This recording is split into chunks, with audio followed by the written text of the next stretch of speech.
Hello, ghosts and ghouls and everything in between.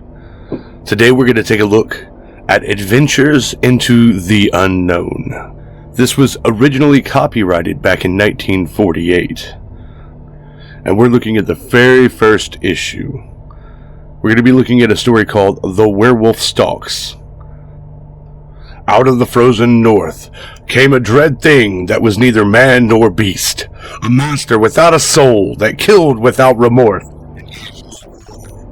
You'll thrill to this fearful story of the undead, of a nameless terror that went lopping through the night in the full of the moon with its crimes black upon it. In the frozen timberlands of northern Canada, a gaunt gray killer stands at bay. Careful, lads, careful. I've got him covered. Pierre, oh, the poor devil. Those shadows wrecked my aim. We've got him. Bring the crate, hurry. They're right up ahead. They must have roped the brute. Biggest timber wolf I ever saw. Vicious. It leaped for a man's throat.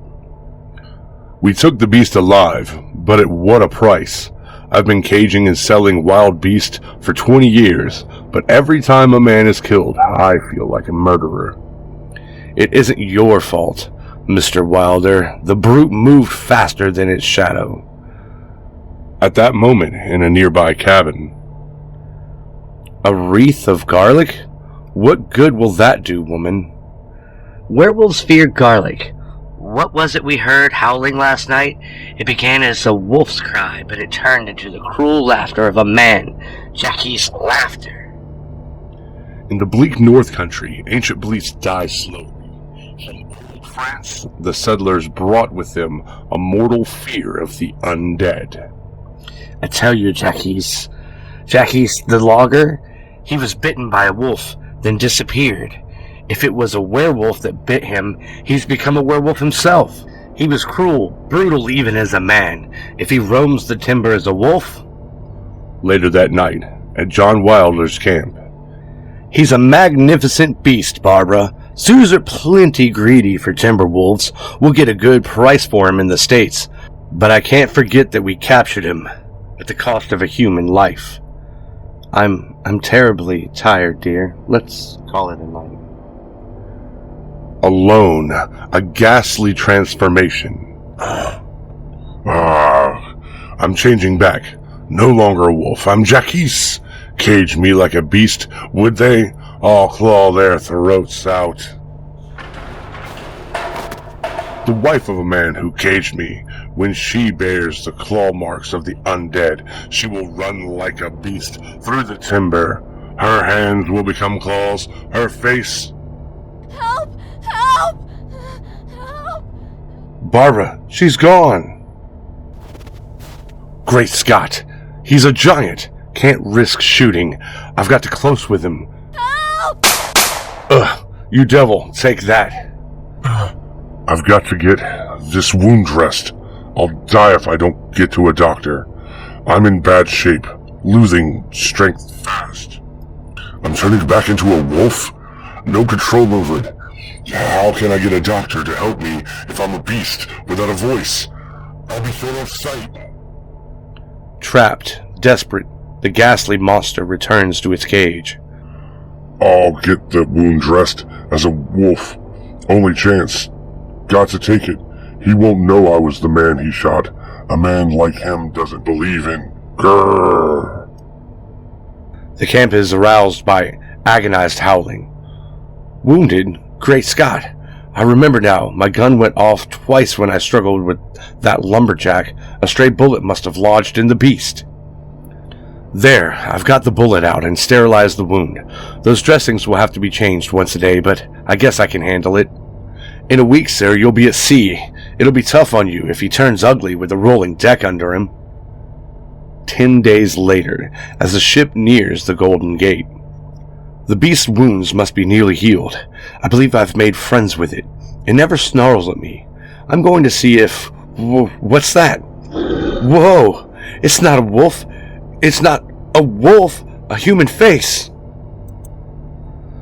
Help! Help! Help! The ship's docking. You'd better get her into a taxi. She was shaken up a bit, but she'll be all right now. Nerves, mostly. She saw a shadow, and in her nervous state, well, you know how women are. I think I do, Doctor. 10 days later, at a West Coast zoo. I never saw a more vicious-looking beast. Look at him. He'd like to get at us. A beast like that could kill a man with a single blow. That night, on the sleeping city, a ghastly terror falls. A terror of a rending claws slashing out of the darkness, of running feet, of screams that start and end abruptly, as though choked off. And overall, the shadow of something monstrous and as merciless as the Arctic night. But a werewolf cannot cross running water. There it goes, Monahan. It's that escaped wolf. I'll blast the viciousness out of it. Later that night, in Johnny Wilder's home. I'm going upstairs to bed. I'm sorry the wolf escaped, but my responsibility ended when I sold it to the zoo. If you want to sit here listening to that radio blare, go ahead. You know as well as I do, the wolf had nothing to do with those slayings. It did have something to do with them, John. I tell you, I'm frightened. It wasn't a shadow I saw on the ship. Why won't you believe me? The werewolf legend is as old as mankind. There must be some truth in it. Terror-fraught moments later. The wolf has been wounded. The details are just coming in. Apparently it got away, but... Wounded? When it was wounded before, John dressed the wound. What if it should come here? If it's really a werewolf, it will know the way. There's something at the windows, something out there, something that's... Oh! John, help me! Can't hold off much longer, John! Barbara! Keep backing up. Stay away from it. I've got to get to that table. I've got it. A silver paper knife. Back, Barbara. Here he comes. I'm done for. If he gets my throat, got to get him first. Merciful heavens, look. In death check, he sheds the mark of the beast and finds release from his torment. A silver knife. Anything silver is fatal to the undead. You knew? But you didn't believe in the undead. What opened your eyes? Sheer desperation, I guess. I didn't want to lose you, darling.